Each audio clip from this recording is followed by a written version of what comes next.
So this is the pivot point of where this hood lifts up. And as you can see, these two little posts snapped off. I don't know why they would have just snapped off, but they had been captured by the two holes that they were let into, and they were just sitting there, and this had been like this for a long time.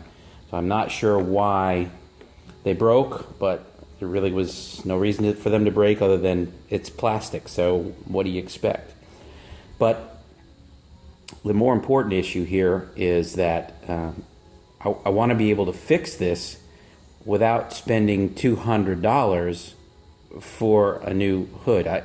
This piece is all integrated and can't be just removed and replaced like a normal person would design to do this. You know, it's any way they can suck more money out of you for whatever, they're going to do it. So this is not a simple replaceable hinge at this point. It's all integrated. You can't take it off. So unfortunately, I'm going to have to come up with a way to basically replicate these plastic pieces, and I'm going to do that with a piece of all thread. And it's going to end up going, I'm going to have to drill this out. It's going to have to go in there, and then I'm going to use some nuts to capture that in there, maybe a little epoxy for, just to keep it from rattling around. So let's get started with that. So before I get to cutting this and drilling holes in it to run this rod through, I need to establish my overall dimension, my width on this. So I'm going to probably just tape these into place. That way I can get a measurement from end to end here, so I know exactly how long to cut this rod.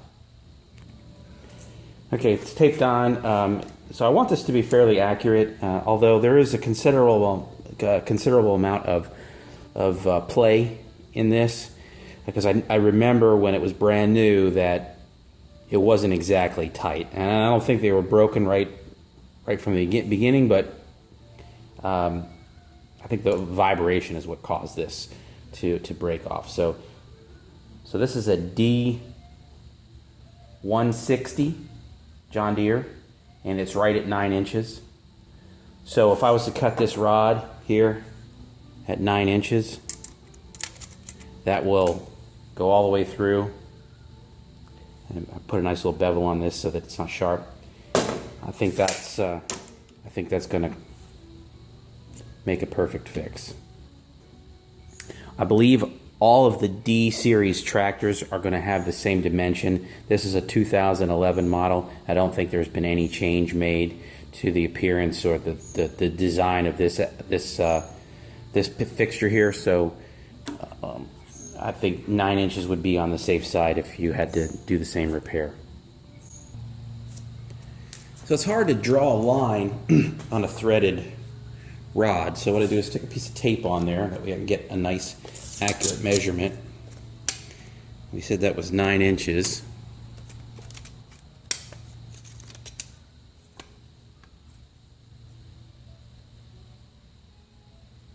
Want this to be fairly accurate. So there's my mark. I'm using just a 4.5 inch cheap grinder, but I wanted to say something about this. I was just recently watching an episode of that show Moonshiners on Discovery, and one of the guys that was featured in that show, I believe his name is Josh, was using one of these things without this guard, and this wheel, this cutoff wheel, exploded and blew his finger off. So if you're using these tools, don't use them without the guard. Use them like they're supposed to be used. Probably need to wear even heavier gloves than these, maybe leather gloves, and a face shield. I'm wearing safety glasses. I'm still convinced I need to buy a face shield, and I'm definitely going to probably do that here. So let's cut this piece of all thread and try try to do it safely.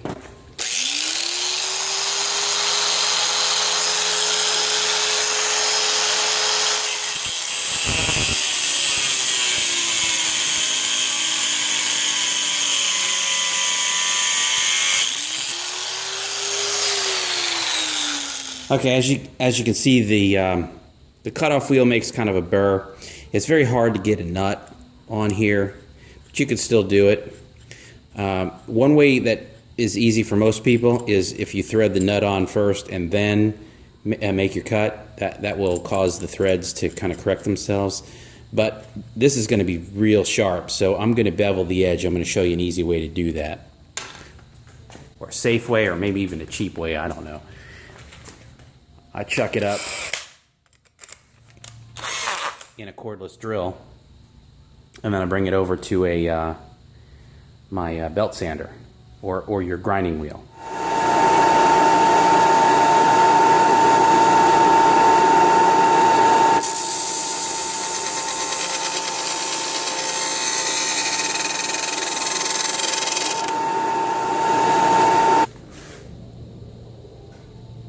That's what you're left with. It makes putting that nut on very easy. Not sure if you can see it on the video, but there's I drew a center line here so that I could register it left and right, because I'm going to cut off these pieces here on the edge, the plastic pieces. I'm not going to know how far I am over to the left and right. So I just put a piece of tape on there, another piece of tape on here, drew a line, match that line with this line, and that gets me basically centered. So now I'm going to go ahead and remove all these pieces,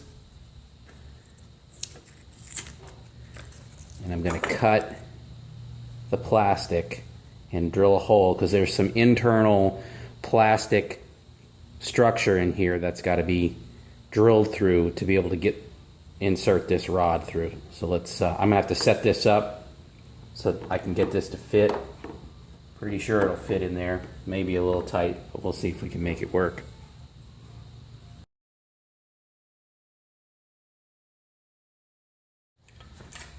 Okay, changing plans.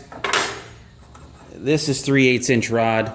It's too thick to be inserted in here. It's just not going to be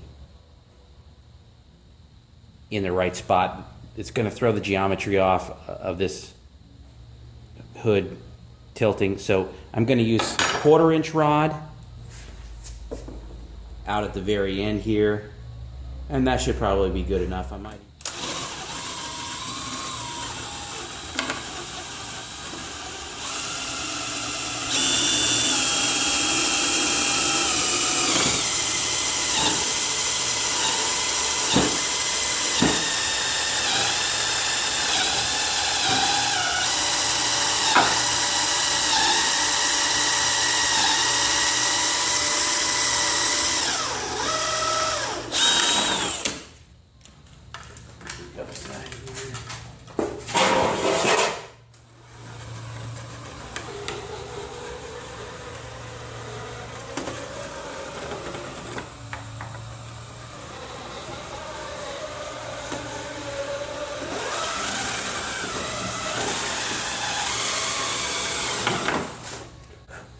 Yeah, I think that's going to work. The piece is somewhat curved, so I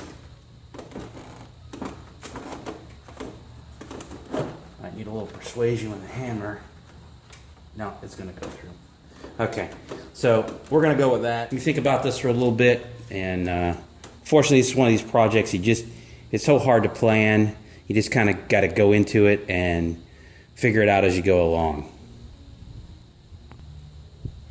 Well, there's the finished result. Doesn't look too pretty, and I had an idea in my mind that I was going to make it look a little bit nicer, but this is not even visible. And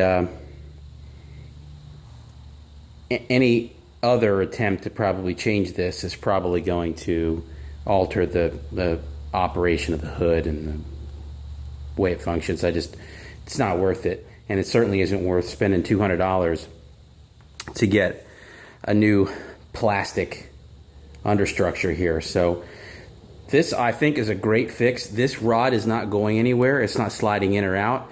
It's friction fit. But what I found is, because I already put this on, what I found is it's nice that I made it this length, because I can put it on by pushing one end further over. There's a little hole where this would slide into, and then once it's in, I can stick a screwdriver in and push it over to the other side. That way both sides are engaged in each hole. So let's go ahead and put this on. I found that I push it over to the left-hand side and slide it in. It fits in there just fine, and I can take a screwdriver and push that over. See if I can get that. Well, there it is, right in here. See it? I'm just going to use a screwdriver to push that over, and it'll engage with the other side. Because right now, it'll just pop right off. So, if we can do this.